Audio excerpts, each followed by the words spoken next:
Trump says he wants to eliminate taxes, and Scott Bessent says, the Treasury Secretary, that 2026 is the feast. Now, those two statements are extremely important. Number one is Trump said this 9 years ago. Number two, the word feast is really important that Scott Bessent used. So he said 2025 was setting the stage. 2026 is the feast. Trump said 9 years ago he's going to eliminate taxes, and now he's saying the same narrative again.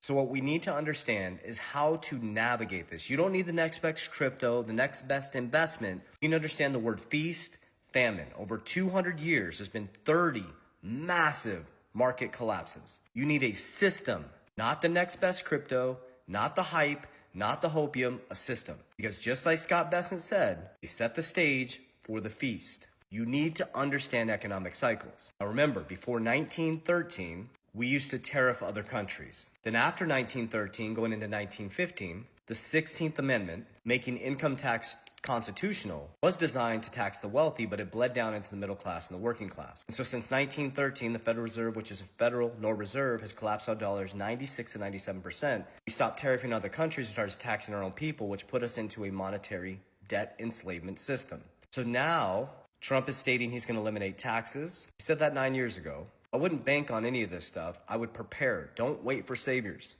He's bringing in Reaganomics on steroids, which is deregulation, public and private sector coming together. These are all your hints of what to invest in. The middle class, working class getting more money in their pockets. But here's the biggest issue I've been teaching. Is it doesn't matter how much money you put in people's pockets. Jim Rohn said it the best. You give $1 million to every person in society, it ends up right back in the same 1%'s hand. We don't need stimulus checks. We need financial literacy. You need to understand how inflation works. You need to understand what happens when the feds just turn the printing machine back on, that your dollar becomes worthless. You're working your ass off. You're become poor every single year without doing anything. You're never going to catch up unless you learn how to create a system. You got to learn how to create cash flow.